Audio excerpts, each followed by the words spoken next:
तो अगर आप ऑलरेडी फाइवर के ऊपर काम कर रहे हो आपको लेकिन मसले हैं किसी भी हवाले से, भले वो पेमेंट के हवाले से, टर्म्स एंड कंडीशंस के हवाले से हैं, या ऑर्डर्स के हवाले से हैं, ऑर्डर्स कम आ रहे हैं, या आप न्यू हो फ्रीलांसिंग के अंदर, आप फाइवर का सिर्फ आपको नाम पता है लेकिन ये नहीं पता है किस तरीके से काम होता है, कोई भी कन्फ्यूजन है, ये वाली वीडियो आपके लिए काफ़ी हेल्पफुल रहेगी। अब यहाँ पे जो लोग ऑलरेडी फाइवर के ऊपर स्टेबल हैं उन लोगों को हो सकता है ये थोड़ी सी बिगिनर लेवल की लगे, लेकिन मुझे 100% श्योरिटी इस बात की है कि आपके पास कोई ना कोई ऐसा दोस्त होगा जो कि आपको पकड़ के बोलता होगा भाई ये बताओ ना यार किस तरीके से रनिंग कर रहे हो, फाइवर के ऊपर काम किस तरीके से होता है, पूछते हैं यार क्वेश्चंस। तो आपके पास दो वेज़ हैं। पहला वे ये कि आप उसको बिठा के सब कुछ समझाओ, दूसरा वे आपके पास ये आप इस वीडियो को सिर्फ लिंक उठाओ और उसको दे दो, बोलो यार यहाँ पे सब कुछ अवेलेबल है, ठीक है।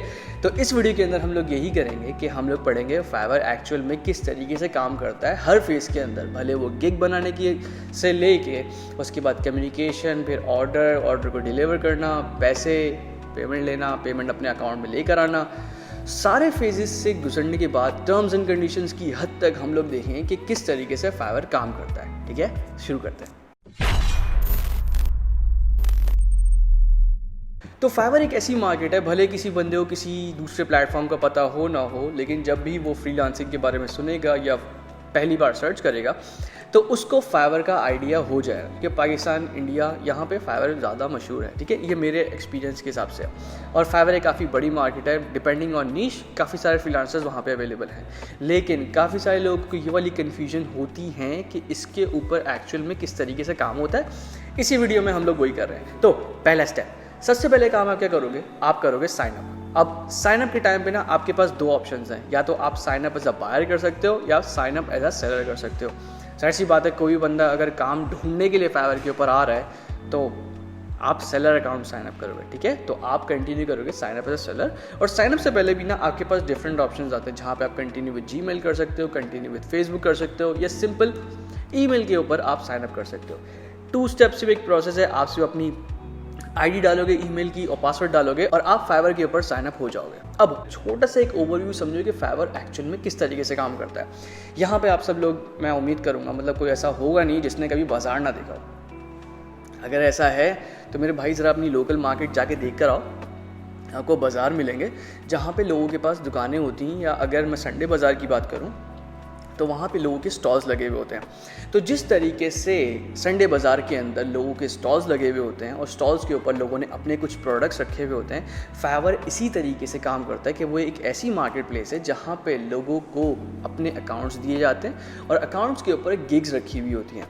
अब जिस तरीके से जो स्टॉल के ऊपर एक प्रोडक्ट रखा हुआ है उसकी कुछ प्राइस होती है, उसकी कोई डिस्क्रिप्शन होती है, डिटेल्स होती हैं, आप वो ख़रीदते हो, ठीक है, बाय करते हो। इसी तरीके से फाइवर के ऊपर आप गिग्स अपनी सेल करते हो जिसके अंदर आप क्लाइंट का कोई काम बताते हो कि यार ये वाली गिग है, इसके अंदर अगर क्लाइंट कोई ये वाली गिग बाय करता है तो उसको ये वाला काम मिलेगा, इतने टाइम में मिलेगा, इतने पैसे होंगे, ठीक है। बस ये समझो, रियल लाइफ और फाइवर इस तरीके से रिलेट करो जिस तरीके से रियल लाइफ का बाजार काम करता है, एक्चुअल उसी तरीके से पूरा प्रोसेस चलता है वर्चुअली ऑनलाइन, ठीक है। अब साइन अप करने के बाद आप बनाओगे अपनी प्रोफाइल, मतलब अपनी प्रोफाइल कंप्लीट करोगे। अब उस प्रोफाइल कंप्लीशन के टाइम के ऊपर ना आपके पास कुछ चीज़ें आएंगी, जैसे आप अपना यूज़र नेम सेट करोगे।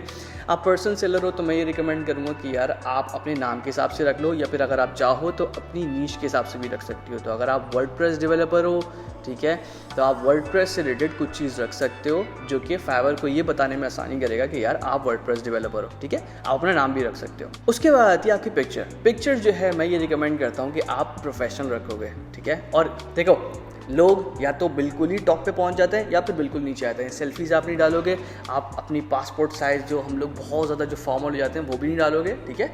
आप एक बैलेंस लेके चलोगे, ठीक है, ना वो बहुत ज़्यादा प्रोफेशनल हो, ना वो बहुत ज़्यादा जो है ना बिल्कुल ही रैंडम कैटेगरी की आ रही हो, ठीक है। तो आप पिक्चर ऐसी रखोगे जो कि क्लाइंट को ठीक लगे। मैं ये रिकमेंड करता हूँ कि आप फ्रंट फेसिंग की ऐसे रख लो, ठीक है, बस थोड़ा सा डिसेंट पोज देना और आप वो तस्वीर खींच के अपलोड कर दो, ठीक है। पिक्चर हो गई।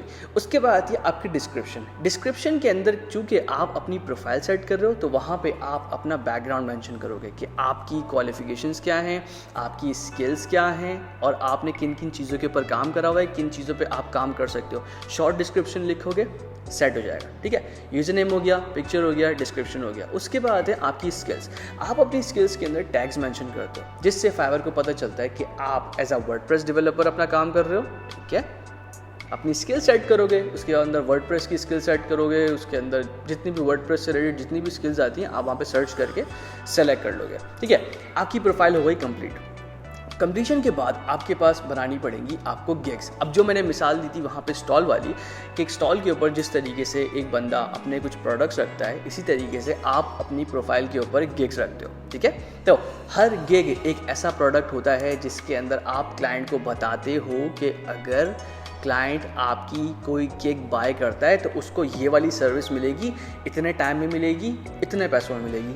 मैं अगर एग्जांपल दूं तो वर्डप्रेस की ऑप्टिमाइजेशन की अगर मैं बात करूं तो आप वहां पे मेंशन करोगे कि यार वर्डप्रेस ऑप्टिमाइजेशन का मैं काम आपको करके दूंगा, ठीक है, इतने पैसे होंगे, इतना टाइम होगा। सही, गिग इस तरीके से। अब गिग बनाते हुए ना आपके पास 3 मेन चीज़ें आएंगी, क्योंकि फाइवर काम करता है कीवर्ड्स के ऊपर। ठीक है, तो टाइटल, टैग्स और डिस्क्रिप्शन, तीनों चीज़ें इंपॉर्टेंट है। अब एज अ न्यू सेलर अगर आप गिग्स अपनी तरफ से बनाने की कोशिश करते हो तो आपको थोड़े से इश्यूज आएंगे। ठीक है, यहाँ पे मैं आपको वो एक शॉर्टकट वे बता रहा हूँ, जो कि हो सकता है कुछ लोग एग्री करें, कुछ लोग एग्री नहीं करें, लेकिन जो एक्सपीरियंस है वो इन चीज़ों को कुछ हद तक एग्री करेंगे। ठीक है, आप क्या करो, आप खुद से लिखने के बजाय आप क्या करो, सर्च करो अपने कंपेटिटर्स को।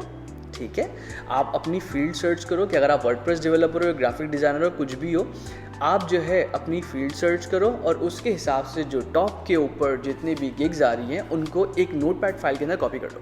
ठीक है, अभी पेस्ट करने का टाइम नहीं आया तो मेरी आधी बात को कोट करके जो ना डालने की जरूरत नहीं कि यार ये तो पागल बना रहा है। नहीं, आप क्या करोगे, आप एक नोटपैड फाइल खोलोगे और उसके बाद जो टॉप सर्चेस के अंदर गिग्स आ रही हैं आप उनको कॉपी करोगे और उसके बाद ना उस नोटपैड फाइल के अंदर पेस्ट कर दोगे। ठीक है, आपने 10 फॉर एग्जांपल टाइटल आपने कॉपी पेस्ट कर दिया, उसके बाद 10 डिस्क्रिप्शंस कॉपी पेस्ट कर दिए, 10 के 10 आपने टैग्स कॉपी पेस्ट कर दिया। ठीक है, तो आप क्या करोगे, उन 10 के 10 जो टाइटल्स हैं, पहले हम लोग टाइटल की बात कर लेते हैं। टाइटल को सेट करते हुए आप उन 10 के 10 टाइटल्स के अंदर से सिमिलर कीवर्ड्स चेक करोगे कि सिमिलर कीवर्ड्स कौन से आ रहे हैं, तो आप उनमें से सिमिलर कीवर्ड्स निकालोगे और उसके बाद अपनी गिग का टाइटल बना लोगे। ठीक है, आपने किसी का कॉपी पेस्ट नहीं करा, आपने अपना बनाया है यूजिंग दोज कीवर्ड्स जो कि ऑलरेडी रैंक्ड थे। ठीक है, तो सेम काम आप डिस्क्रिप्शन के अंदर भी करोगे। अब डिस्क्रिप्शन के अंदर ना मतलब एग्जैक्टली सेम वही चीज़ नहीं करोगे कि आप सिर्फ कीवर्ड्स डाल दो, नहीं, आप क्या करोगे, आप लोगों की डिस्क्रिप्शन कॉपी करने के बाद ना उनका पैटर्न देखोगे कि किसी बंदे ने किस तरीके से अपने आप को प्रेजेंट किया हुआ है, कितनी लाइन्स उसने अपने बारे में लिखी हुई है, कितनी लाइन्स उसने अपनी स्किल्स के बारे में लिखी हुई है, कितनी लाइन्स उसने प्रोजेक्ट की डिस्क्रिप्शन के हवाले में लिखी हुई है, या कितनी लाइन उसने जनरल चीज़ें लिखी हुई है कि आपको जो है ना 24/7 की सपोर्ट मिलेगी या फास्ट रिस्पॉन्स मिलेगा या आपको मैं प्रोजेक्ट एंड होने के बाद भी सपोर्ट दूंगा। आपको पैटर्न ढूंढना पड़ेगा। ठीक है, मेहनत करनी पड़ेगी, ये मैं बता रहा हूँ। अगर शॉर्टकट इतने आया हो कि बगैर मेहनत के कोई काम होगा, मेरे भाई वाली वीडियो स्किप कर दो। ठीक है, क्योंकि आपको फ़ायदा नहीं करेगी, आपको पैटर्न्स ढूंढने हैं। ठीक है, आप अगर ये वाली वीडियो देख रहे हो, मैं आपसे एज्यूम करूँगा कि आप एक्चुअल में मेहनत करोगे। ठीक है, तो आप क्या करोगे, आपने कॉपी करा, नोटपैड फाइल के अंदर पेस्ट करा और उसके बाद ना आपने पैटर्न्स देखे कि किस फ्रीलांसर ने अपनी प्रोफाइल की जो गिग है या कोई भी गिग है वो किस तरीके से प्रेजेंट करी हुई है, कितने लाइंस लिखे हैं अपने बारे में, स्किल्स के बारे में। ठीक है, लिख लिया। उसके बाद ना आप एक कॉमन पैटर्न निकालोगे जिसके अंदर ऑलरेडी कीवर्ड्स होंगे। ठीक है, लोगों ने डिस्क्रिप्शन के अंदर लाजमी कीवर्ड्स यूज़ करे हुए होते हैं, क्योंकि ये भी फैक्टर है आपकी प्रोफाइल की जो गिग है उसको ऊपर लाने का। तो कीवर्ड्स आपके पास ऑलरेडी होंगे, आपको सिर्फ पैटर्न कॉपी करना है और उसके बाद आप अपना एक डिस्क्रिप्शन उस गिग के लिए बना के अपने गिग के अंदर डाल दोगे। ठीक है, अब नेक्स्ट चीज़ हमारे पास आ जाती है टैग्स। टैग्स के अंदर आप लोग सिमिलर टैग्स उठाओगे। ठीक है, जब आप वैसे भी जब टैग्स कॉपी करोगे ना, आपको बहुत सारे सिमिलर टैग्स मिलेंगे। उन टैग्स को कॉपी करके जो ना आप अपने पास डालोगे। ठीक है, तो आपका टाइटल सेट हो गया, डिस्क्रिप्शन सेट हो गई और टैग सेट हो गया। नेक्स्ट जो चीज़ हमारे पास आती है वो आते हैं गिग्स के थंबनेल। अब थंबनेल का भी एक सिमिलर पैटर्न है जो कि यूजुअली जो टॉप सेलर्स हैं, जितने भी हैं आपके जो कंपेटिटर्स हैं, जो ऊपर रैंक हुए हुए ऑलरेडी, उन्होंने यूज़ करा हुआ होता है। मैं ये रिकमेंड करता हूँ कि आप वैसे तो एक से ज़्यादा ही तस्वीरें डालोगे, लेकिन आप अपनी गिग के थंबनेल के साथ साथ जो दूसरी तस्वीरें डालो वो एक्चुअल प्रोडक्ट की हों। जैसे मैं अगर किसी वेबसाइट की सर्विस एक प्रोवाइड करता हूँ तो मैं उस वेबसाइट का एक स्क्रीनशॉट लेके गिग के जो थंबनेल के साथ जो दूसरी इमेजेस आ रही होती हैं वो उनको डालूंगा, ठीक है। और थंबनेल को जो है ना आपने कैची बनाना है। कैची किस तरीके से बनाया जाए, देखो फाइवर के ऊपर जब आप कोई भी चीज़ सर्च करोगे ना तो आपको बहुत सारी गिग्स नज़र आएंगी, लेकिन आपकी जो नज़र पहुंचेगी वो उसी जगह एक गिग के पहुंचेगी जो कि थोड़ा सा क्लिक बेटी होगा। इसके अंदर तो हो सकता है टेक्स्ट लिखा हुआ हो, ठीक है, टेक्स्ट के साथ कोई ऐसा यूनिक पैटर्न फॉलो हुआ हो जिसकी वजह से आपकी नज़र डायरेक्टली उस पर जाएगी। आप वो चीज़ें नोट करोगे कि आपकी जो नज़र है वो दूसरी गिग्स में से किसके ऊपर जा रही है, ठीक है। आप उनमें से 5 गिग्स उठालोगे, थंबनेल्स देखोगे, उनके सिमिलर पैटर्न के ऊपर जाते हुए आप अपनी गिग का थंबनेल डिज़ाइन करोगे, ठीक है। तो आपने थंबनेल सेट कर दिया, टाइटल सेट कर दिया, डिस्क्रिप्शन सेट कर दिया, उसके बाद आपने टैग सेट कर दिया।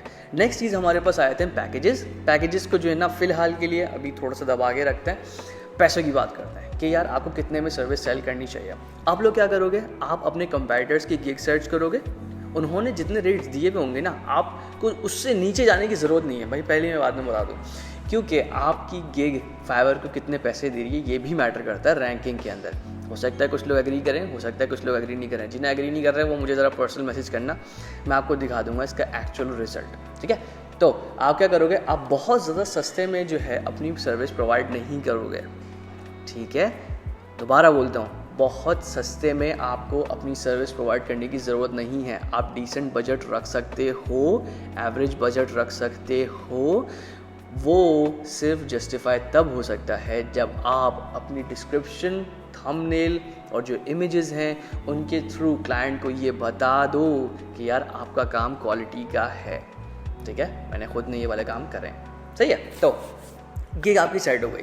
अब गिग सेट होने के बाद ना आपके पास नंबर ऑफ़ गिग्स आती हैं कि आपको कितनी नंबर ऑफ़ गिग्स सेट करनी चाहिए। जब आप स्टार्ट के ऊपर फाइवर के ऊपर आते हो तो आप 7 गिग्स जो है ना आपके पास ऑप्शंस आते हैं, लेकिन फाइवर के ऊपर लेवल का एक मैकेनिज्म है, उसकी बेस के ऊपर ना आपकी नंबर ऑफ़ गिग्स बढ़ जाती हैं। तो स्टार्ट के अंदर आप 7 गिग्स बनाओगे और स्पेसिफिक गिग्स बनाओगे।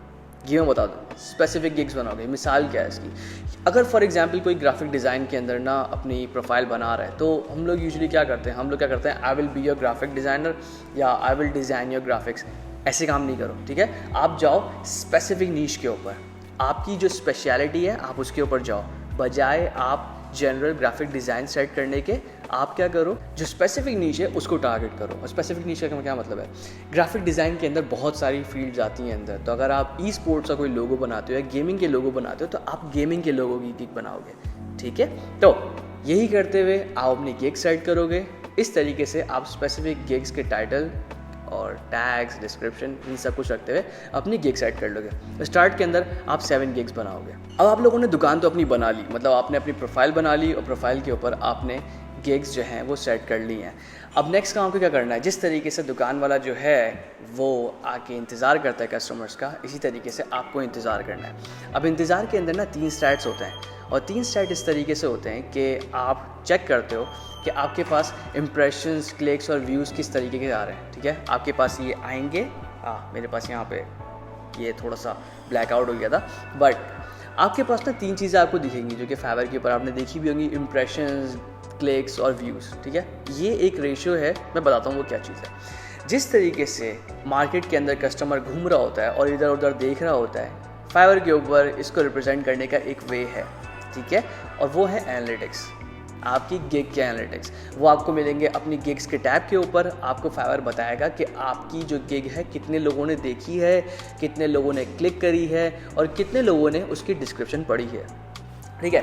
अब आप इंतज़ार कर रहे हो कस्टमर्स का, लेकिन आपको किस तरीके से पता चलेगा कि यार आपकी जो गिग है वो दिख भी रही है या नहीं। तो आप क्या करोगे, आप गिग्स के टैब पे जाओगे और एक हफ्ते बाद ना आप चेक करते रहोगे कि आपके इंप्रेशंस, क्लिक्स और व्यूज़ वो किस तरीके के चल रहे हैं, ठीक है। तो अब इंप्रेशन का मतलब क्या है, क्लिक का मतलब क्या है और व्यू का मतलब क्या है। इंप्रेशन का मतलब ये है कि अगर किसी क्लाइंट ने कोई स्पेसिफिक सर्विस सर्च करी है तो आपकी गिग उसको दिख गई है, ठीक है। पेज के ऊपर जिस तरीके से आपको 50 गिग्स दिखी थी, जितनी भी दिखी थी, इस तरीके से क्लाइंट को आपकी गिग दिख गई है। तो इंप्रेशन ये चीज़ हो गई।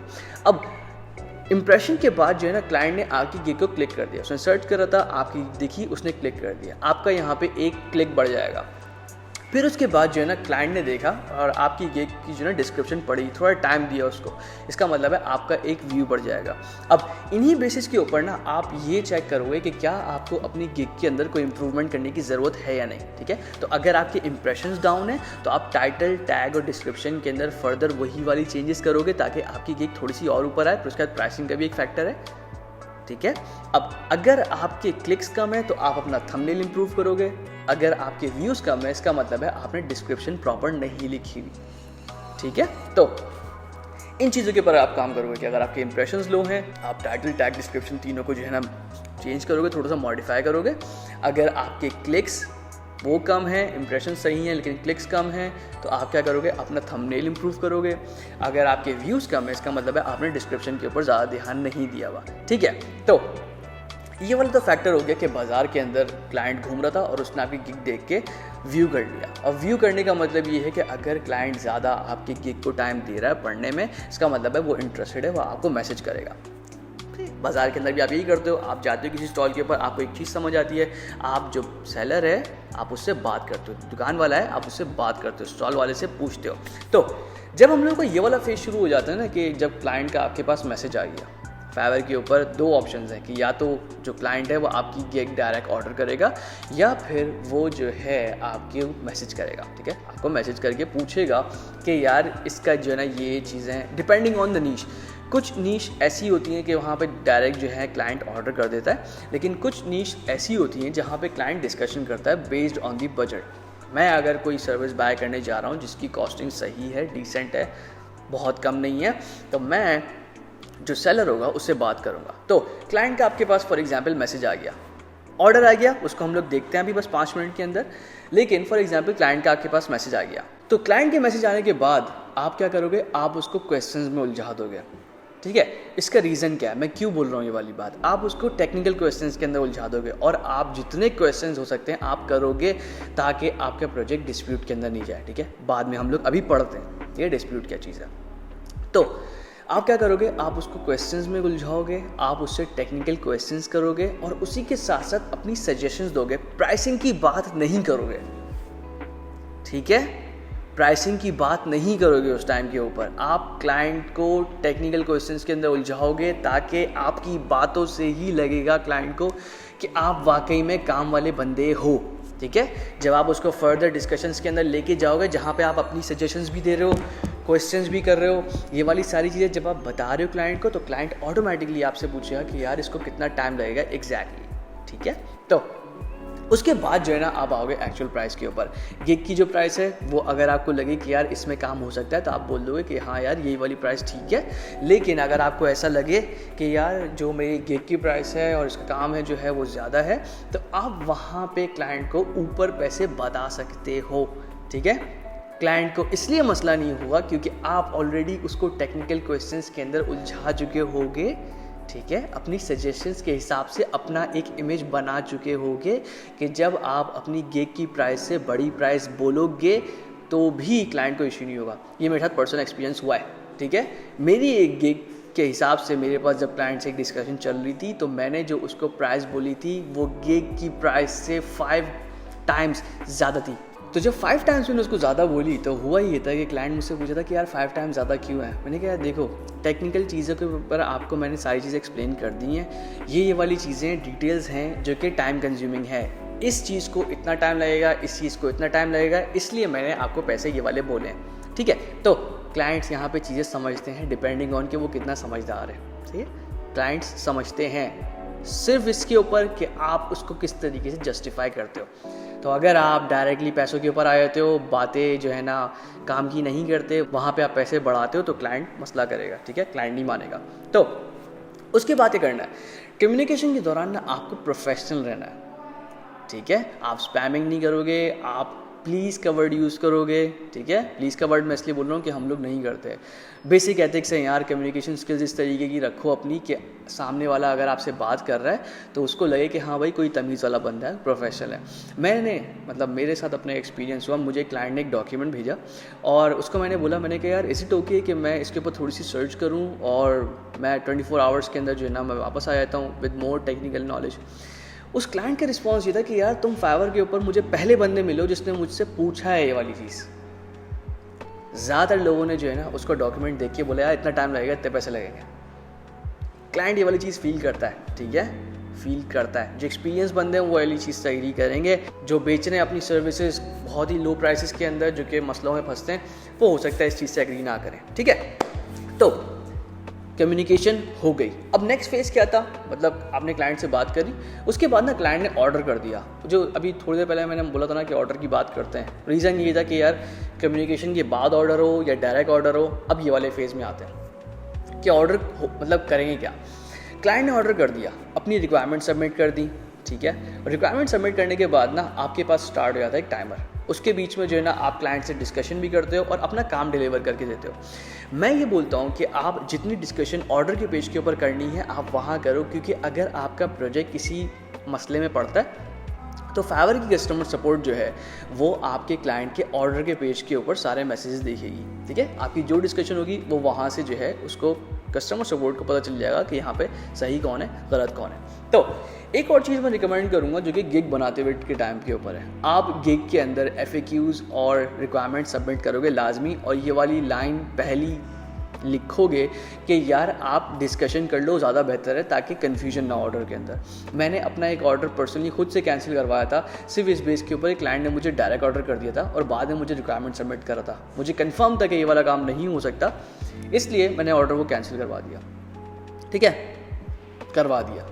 फ़ायदा कुछ नहीं है, जब वो लेट होने के बाद जो है ना डिस्प्यूट के अंदर जाता है, आपकी प्रोफाइल के ऊपर और डैमेज आता है। तो कम्युनिकेशन हो गई, ऑर्डर स्टार्ट हो गया, आपके पास एक स्पेसिफिक टाइमर चलता है। उस टाइमर ख़त्म होने से पहले जो है ना आपको वो ऑर्डर डिलीवर करना पड़ता है, वरना वो लेट के अंदर चले जाता है, ठीक है। तो आप क्या करोगे, आप वहाँ पे ऑर्डर डिलीवर करोगे काम करने के बाद, और उसके बाद जो है ना आप फाइल भी अपलोड करोगे, ठीक है। और फाइल अपलोड करते के टाइम आप कोई एम्प्टी जो है डिलीवर नहीं करोगे। होता क्या है, हम लोगों ने ऑर्डर पेज के ऊपर जो है ना डिज़ाइन सेंड कर दिए और उसके बाद खाली मैसेज के अंदर ना हम लोग डिलीवर का जो बटन है वो इस्तेमाल कर रहे होते हैं। यहाँ पे फाइवर हमें मसला करता है। तो बेहतर क्या है, आप जो काम करो आप उसका एक स्क्रीनशॉट लो, और स्क्रीनशॉट लेने के बाद जो है ना डिलीवर का जो बटन है वहाँ यूज़ करो, ठीक है। और उसके बाद स्क्रीनशॉट अटैच करने के बाद काम डिलीवर कर दो, ठीक है।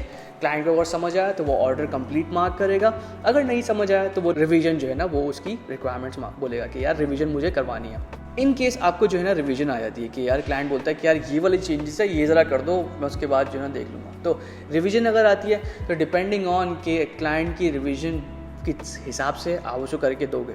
अगर क्लाइंट बहुत ही ज़्यादा कोई एक्स्ट्रा काम मांगता है तो आपके पास ये वाला ऑप्शन है कि आप जो है ना फाइवर कस्टमर सपोर्ट को ये बोल सकते हो कि यार देखो ये ज़्यादा काम बोल रहा है, ठीक है। लेकिन अगर आपकी न्यू प्रोफाइल है तो फिर भाई मैं आपको रिकमेंड करूँगा कि अगर ज़्यादा काम नहीं है आप करके दे दो, क्योंकि आपको अपनी अभी प्रोफाइल बचानी है, ठीक है। ये वाली चीज़ है। दूसरा फेज़ क्या था कि ऑर्डर कंप्लीट मार्क हो गया। ऑर्डर कंप्लीट मार्क होने के बाद जो है ना 14 डेज़ के अंदर आपको अपनी पेमेंट मिल जाएगी, ठीक है। जैसे ही ऑर्डर कंप्लीट होगा आपको अर्निंग्स के टैब के ऊपर अपनी जो पेमेंट है वो दिखना शुरू हो जाएगी, लेकिन आप अभी निकलवा नहीं सकते, क्योंकि फाइवर जो है 14 डेज़ लेता है उस पेमेंट को प्रोसेस करने के लिए, कि उसके बाद जो है ना आप पेमेंट निकलवा सकते हो। बस यही चीज़ है, ठीक है, यही वाली चीज़ है। अब 14 डेज़ गुजर गए, आपने पैसे कमा लिए। जब पैसे कमा लिए उसके बाद ज़ाहिर सी बात है निकालना भी है। तो निकालने के लिए जो है आपके पास आते हैं डिफरेंट पेमेंट मेथड्स, ठीक है।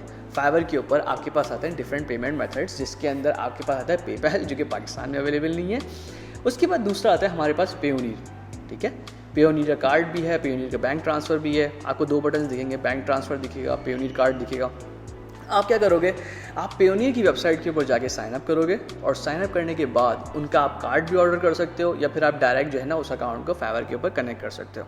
तो आपने क्या करा, आपने पेमेंट मेथड बना लिया और उसके बाद जो है ना आपने फाइवर के ऊपर अटैच कर दिया। बहुत सिंपल प्रोसेस है, कोई इसी कॉम्प्लेक्सिटी नहीं है।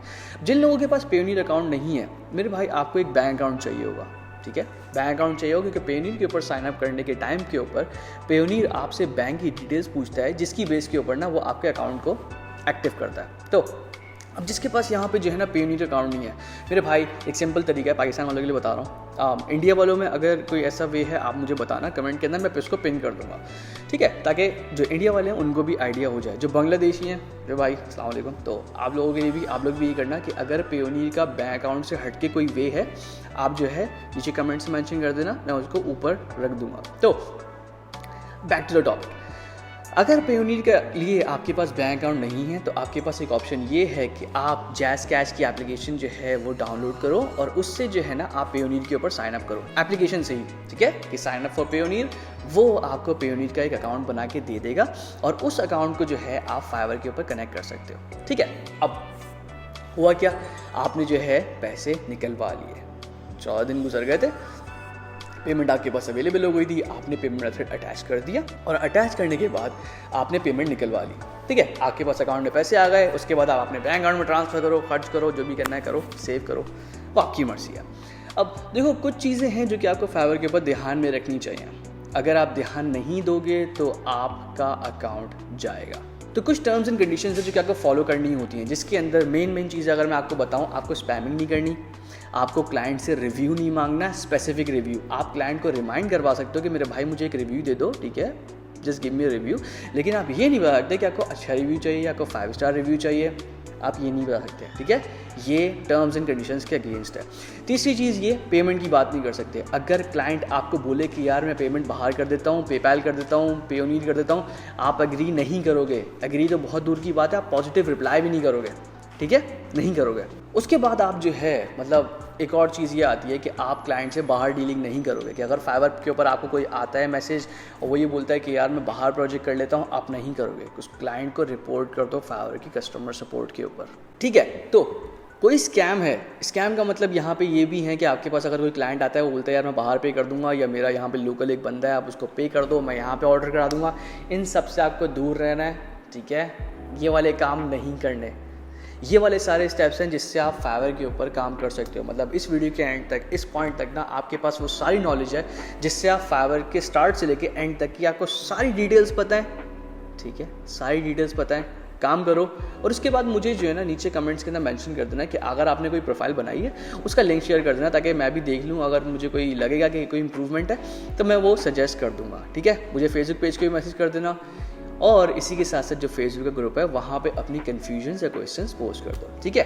बाकी शेयर करना है इस वीडियो को लाजमी और इंशाल्लाह नेक्स्ट क्लास में मिलते हैं। अल्लाह हाफ़िज़।